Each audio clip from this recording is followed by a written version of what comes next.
الحمد للہ رب العالمین والصلاة والسلام علی رسولہ الکریم وعلی آلہ وصحبہ اجمعین ومن تبعہم بإحسان الی یوم الدین اما بعد فاعوذ باللہ من الشیطان الرجیم بسم اللہ الرحمن الرحیم وللہ ما فی السماوات وما فی الارض لیجزی الذین اساءوا بما عملوا ویجزی الذین احسنوا بالحسنى۔ سورہ نجم آیت نمبر 31 اللہ تعالیٰ کی ملکیت، اللہ تبارک و تعالیٰ کی بادشاہت پر دلالت کرنے والی آیات کا ہم مدارسہ کر رہے ہیں۔ انہی آیات میں سے ایک آیت ہے سورہ نجم کی آیت نمبر 31، جس میں اللہ تعالیٰ ارشاد فرماتے ہیں وَلِلَّهِ مَا فِي السَّمَاوَاتِ وَمَا فِي الْأَرْضِ۔ اللہ تعالیٰ ہی کی ملکیت میں وہ ساری چیزیں ہیں جو آسمانوں میں ہیں، جو زمین میں ہیں۔ لِيَجْزِيَ الَّذِينَ أَسَاءُوا بِمَا عَمِلُوا۔ تو جب ساری چیزیں اللہ تعالیٰ کی ملکیت ہی میں ہیں تو کیا اللہ تعالیٰ کے اوپر یہ شاق اور گرا گزرے گا کہ جو لوگ برا کام کرتے ہیں اللہ تعالیٰ ان کو برائی کے لیے سزا نہ دے، یا جو لوگ اچھا کام کرتے ہیں ان کو اللہ تعالیٰ انعام نہ دے؟ کوئی شاق گزرے گا؟ کوئی مشکل ہے؟ کوئی بھی مشکل نہیں۔ اللہ تعالیٰ ہی کی ملکیت میں جب ساری چیزیں ہیں تو جو اللہ تعالیٰ کے بتائے ہوئے قانون کی اتباع نہیں کرے گا، جو عبودیت سے خارج ہونے کی کوشش کرے گا، تو اللہ تعالیٰ اس کی گرفت کرے گا اور اسے عقاب سے دوچار کرے گا۔ اسی لیے اللہ تعالیٰ نے کہا لِيَجْزِيَ الَّذِينَ أَسَاءُوا بِمَا عَمِلُوا، کہ جن لوگوں نے برا کام کیا ہے،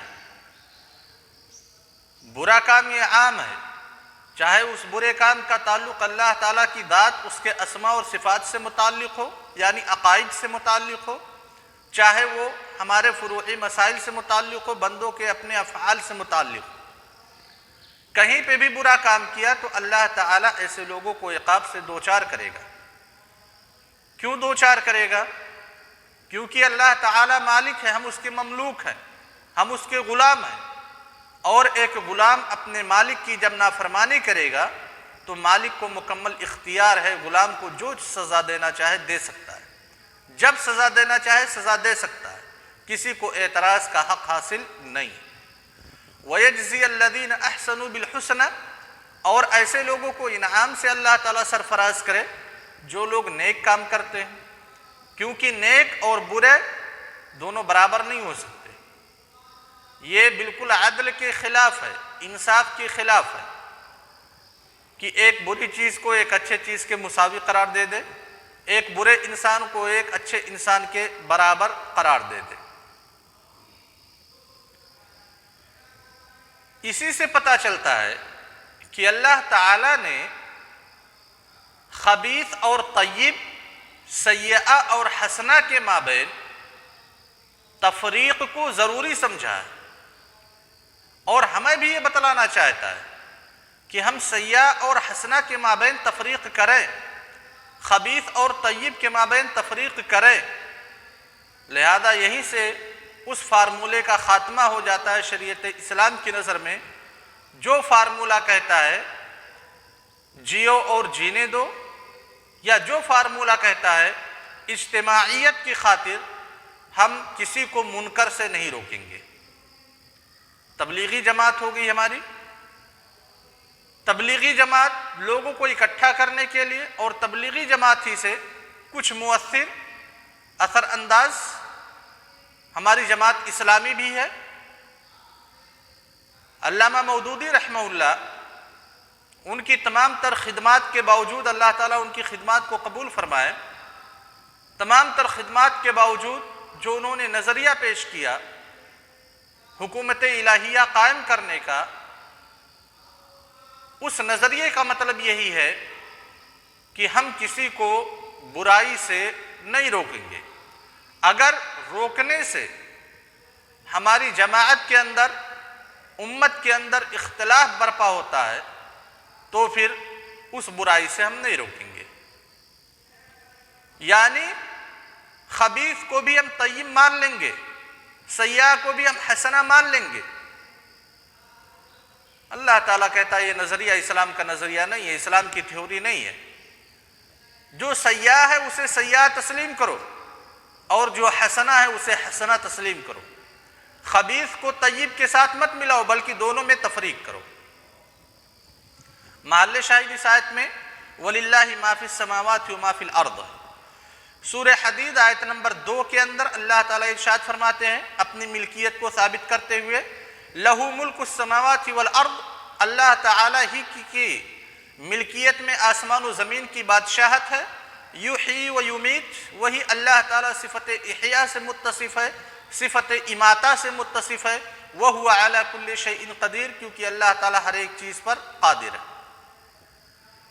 محل شاہد لہو ملک السماوات والارض ہے، لام یہاں پہ تملیک کے لیے ہے، اختصاص کے لیے ہے، اور اس آیت میں ایک بات کی طرف اشارہ کرنا ہے عقدی ناحیے سے، یحیی و یمیت، اللہ تعالیٰ صفت احیاء سے متصف ہے۔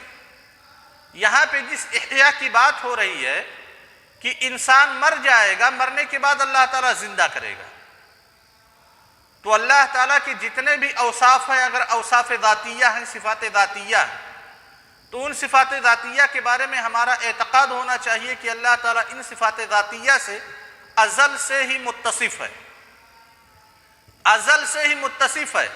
ایسا نہیں ہے کہ جب اللہ تعالیٰ ایک مردے کو زندہ کرے گا تب وہ صفت احیاء سے متصف ہوگا، نہیں تو اس سے پہلے نہیں متصف ہوگا۔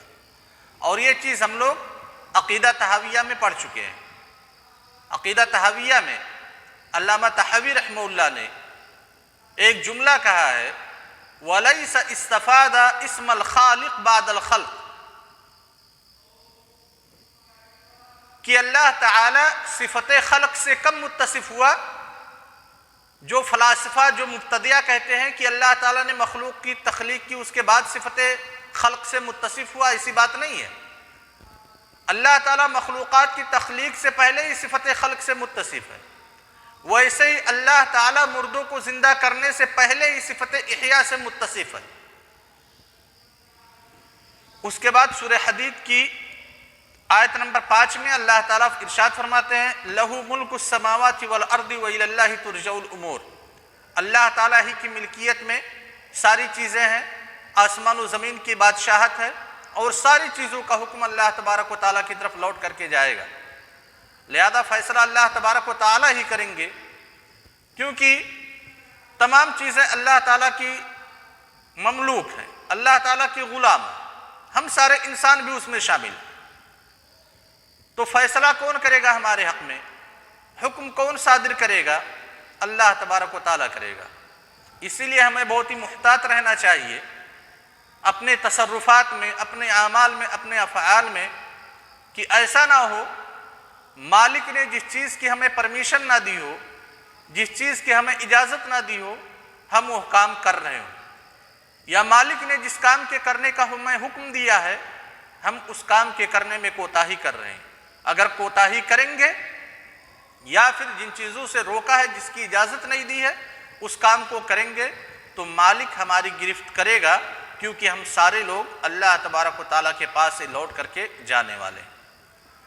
سورۃ الحدید آیت نمبر 7 میں اللہ تعالیٰ ارشاد فرماتے ہیں 7 میں، آمنوا باللہ ورسولہ، لوگو اللہ پر ایمان لاؤ، رسول پر ایمان لاؤ، وَأَنفِقُوا مِمَّا جَعَلَكُمْ مُسْتَخْلَفِينَ فِيهِ، اور اس چیز میں سے خرچ کرو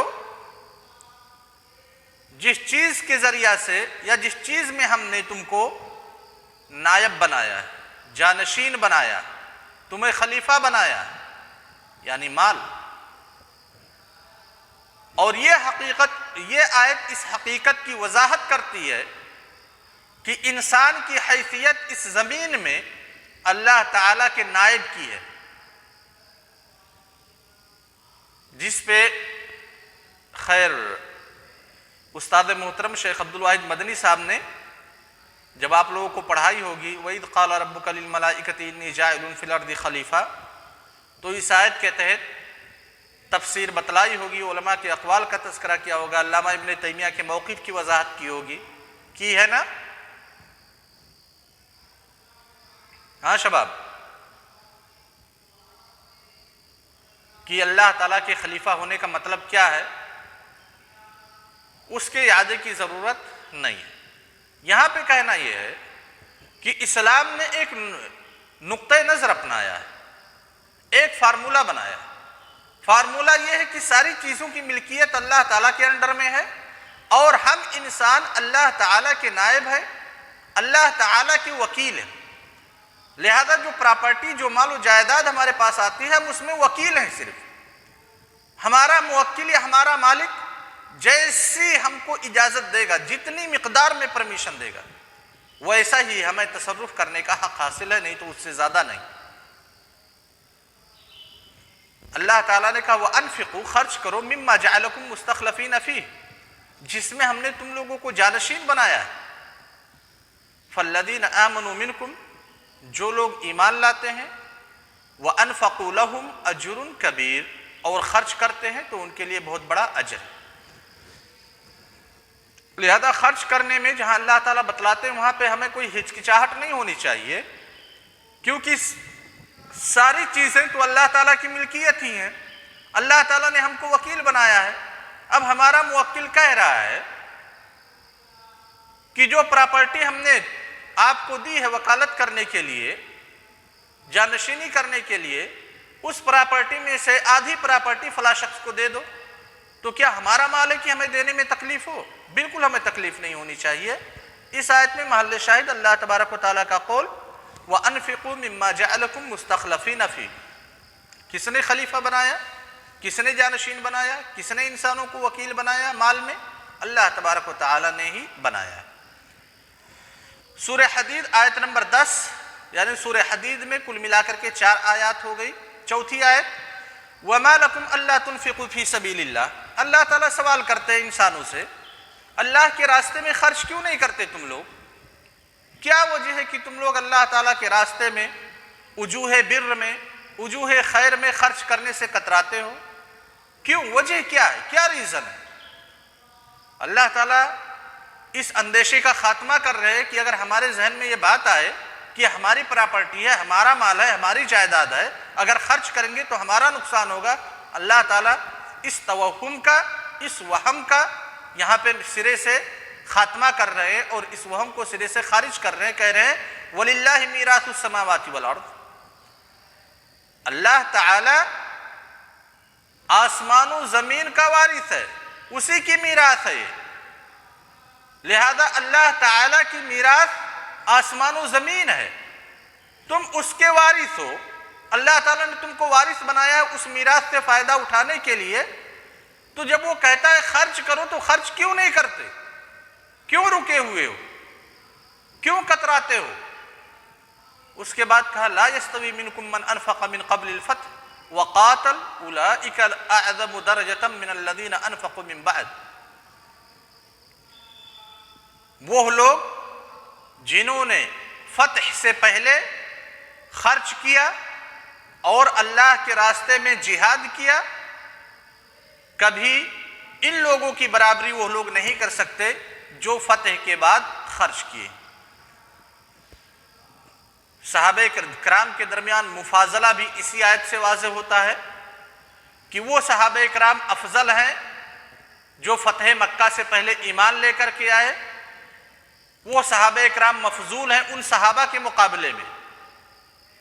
صرف صحابہ کے مابین کمپریزن ہو رہا ہے، صحابہ اور تابعی کے مابین یہاں موازنہ نہیں ہو رہا ہے۔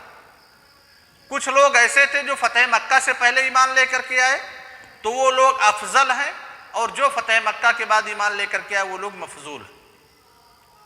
اللہ تعالیٰ کہتے ہیں جو لوگ فتح مکہ کے بعد ایمان لے کر کے آئے، مثال کے طور پہ ابو سفیان رضی اللہ تعالیٰ عنہ، ابو سفیان رضی اللہ تعالیٰ عنہ فتح مکہ میں اسلام لے کر کے آئے۔ اکرمہ بن ابی جہل رضی اللہ تعالیٰ عنہ فتح مکہ کے بعد اسلام لے کر کے آئے۔ اللہ تعالیٰ کہتا ہے کہ اگر یہ لوگ خرچ کریں گے تو یہ لوگ خرچ کرنے کی وجہ سے اس مقام پہ نہیں پہنچیں گے جس مقام پہ فتح مکہ سے پہلے خرچ کرنے والے لوگ پہنچیں گے۔ خرچ کر رہے ہیں تب بات ہو رہی ہے کہ دونوں خرچ کریں۔ اب اس شخص کا کوئی کمپیریزن ہی نہیں ہوگا جو خرچ ہی نہیں کرتا ہے۔ اگر ہم کمپیریزن کرنا چاہیں ایک صحابی اور آج کے دور کے کسی انسان کی جو خرچ ہی نہیں کرتا، کیا کمپیریزن ہے؟ کوئی موازنہ نہیں، کوئی کمپیریزن نہیں۔ وَكُلًّا وَعَدَ اللَّهُ الْحُسْنَى وَاللَّهُ بِمَا تَعْمَلُونَ خَبِيرٌ۔ تو اللہ تعالیٰ نے گرچہ اب فضیلت عطا کی ہے، فوقیت عطا کی ہے فتح مکہ سے پہلے اسلام لانے والوں کو، لیکن اللہ تبارک و تعالیٰ نے ہر ایک گروپ سے، چاہے وہ فتح مکہ سے پہلے کے مسلمان ہوں یا فتح مکہ کے بعد کے مسلمان ہوں، اللہ تعالیٰ نے ہر ایک سے اچھا وعدہ لیا، ہر ایک کے ساتھ اچھا وعدہ قائم کیا ہے کہ ان کو اچھا بدلہ ملے گا، کیونکہ جب اسلام لے کر کے آ گئے تو الاسلام یجب ما کان قبلہ، اسلام اپنے سے پہلے کی تمام خطاؤں پہ پانی پھیر دیتا ہے، تمام خطاؤں کو اللہ تبارک و تعالیٰ معاف کر دیتے ہیں اسلام لانے کی وجہ سے۔ تو جو شخص اسلام لے کر کے آیا، اللہ تعالیٰ نے اس کے لیے انعام تیار کر رکھا ہے اور بہت بہترین بدلہ تیار کر رکھا ہے۔ اس کے بعد سورہ جمعہ آیت نمبر 10 میں اللہ تعالیٰ ارشاد فرماتے ہیں فَإِذَا قُضِيَتِ الصَّلَاةُ فَانتَشِرُوا فِي الْأَرْضِ وَابْتَغُوا مِنْ فَضْلِ اللَّهِ وَاذْكُرُوا اللَّهَ كَثِيرًا لَعَلَّكُمْ تُفْلِحُونَ، یعنی جب جمعہ کی نماز کے لیے اذان دی جائے، دعوت دی جائے، تو اس وقت تم لوگ بیع و شراء کو ترک کر دو اور جمعہ کی نماز کے لیے حاضری دے دو۔ پھر جب نماز ختم ہو جائے فَانتَشِرُوا فِي الْأَرْضِ، زمین میں پھیل جاؤ، زمین میں بھاگ دوڑ کرو، دنیا میں چکر لگاؤ، گھومو ادھر ادھر، وَابْتَغُوا مِنْ فَضْلِ اللَّهِ، اللہ تعالیٰ کے فضل کو تلاش کرو۔ فضل یعنی رزق، فضل کی اضافت اللہ تعالیٰ نے اپنے ذات کی طرف کی، لہذا دنیا میں بھاگ دوڑ کر کے چکر لگا کر کے جو تمہیں مال و دولت ملے گی، جو تمہیں پراپرٹی حاصل ہوگی، وہ کس کا فضل ہے؟ اللہ تبارک و تعالیٰ کا فضل۔ اور یہیں سے پتہ چلتا ہے ان جیسی آیات سے کہ اسلام رہبانیت کی دعوت نہیں دیتا ہے۔ اسلام جس طرح سے عبادات پہ ترکیز کرتا ہے، لوگوں کو ابھارتا ہے، وہیں پہ اسلام اس حقیقت کو بھی تسلیم کرتا ہے کہ دنیا میں زندگی گزارنے کے لیے مال و دولت کی ضرورت ہے، لہذا اپنا پیٹ پالنے کے لیے، اپنی نشو و نما کے لیے، اپنے بچوں کی تربیت کے لیے، ان کی تعلیم و تعلم کے لیے، ان کے زواج و نکاح کے لیے، ان کی تربیت، ان کے نشو و نما کے لیے تمہیں مال کی ضرورت پڑے گی، لہذا نماز ختم ہو جانے کے بعد ایسا نہ ہو کہ دنیا داری سے بالکل الگ ہو جاؤ، رہبانیت اختیار کر لو، صرف اللہ اللہ کا نام لو۔ دنیا میں تم زندہ ہو، دوسروں کے حقوق تمہارے اوپر ہے، ان کے حقوق میں کوتاہی نہیں ہونی چاہیے۔ نماز ختم ہو جائے، نماز ختم ہونے کے بعد جاؤ اللہ تبارک و تعالیٰ کے رزق کو، اللہ تعالیٰ کے فضل کو تلاش کرو۔ سورہ منافقون آیت نمبر 7 میں اللہ تعالیٰ ارشاد فرماتے ہیں وَأَنفِقُوا مِمَّا رَزَقْنَاكُم مِّن قَبْلِ أَن يَأْتِيَ أَحَدَكُمُ الْمَوْتُ فَيَقُولُ رَبِّ لَوْلَا أَخَّرْتَنِي إِلَىٰ أَجَلٍ قَرِيبٍ فَأَصَّدَّقَ وَأَكُن مِّنَ الصَّالِحِينَ۔ وَأَنفِقُوا مِمَّا رَزَقْنَاكُم، جو ہم نے تم کو عطا کیا ہے اسی میں سے مطالبہ کر رہے ہیں خرچ کرنے کا۔ خرچ کرو کن چیزوں میں سے؟ جو ہم نے تم کو عطا کیا ہے، تمہاری محنت کی کمائی کا نتیجہ نہیں ہے، تمہارے عقل کا ثمرہ نہیں ہے، بلکہ ہم نے تم کو عطا کیا ہے، لہذا اس میں سے خرچ کرو۔ من قبل ان یأتی احدکم الموت، موت آنے سے پہلے، موت آ جائے گی تو تم خرچ نہیں کر سکتے، تمہارے لیے ایک اجل مقرر ہے، ایک تمہاری انتہا کے لیے ایک مدت مقرر ہے، اس مقررہ اور متعینہ مدت سے پہلے تم اللہ تعالیٰ کے راستے میں خرچ کرو، اپنے اوپر خرچ کرو، اپنے اہل و عیال کے اوپر خرچ کرو، اپنے خاندان کے اوپر خرچ کرو، اپنے والدین کے اوپر خرچ کرو، اپنے اقربا کے اوپر خرچ کرو، اپنی سوسائٹی، سماج، معاشرے کے اوپر خرچ کرو موت آنے سے پہلے، کیونکہ موت جب آ جائے گی تو کیا کہیں گے جو لوگ خرچ نہیں کرتے ہیں؟ رب لولا اخرتنی الی اجل قریب فاصدق واکن من الصالحین، کہ ذرا سی مہلت ہمیں مل جاتی، ذرا سا ہمیں وقت اور مل جاتا تو میں بہت زیادہ خرچ کرتا، بہت زیادہ صدقہ و خیرات کرتا اور صالحین میں سے ہو جاتا، صلحاء میں سے ہو جاتا۔ تو اللہ تعالیٰ کہتے ہیں کہ یہ صرف تمہاری حسرت رہے گی، صرف تمہاری تمنا رہے گی جو کبھی پوری نہیں کی جا سکتی، کیونکہ موت آنے کے بعد ہم تمہیں دوبارہ زندہ نہیں کریں گے تاکہ تم اللہ تعالیٰ کی فرما برداری کر سکو۔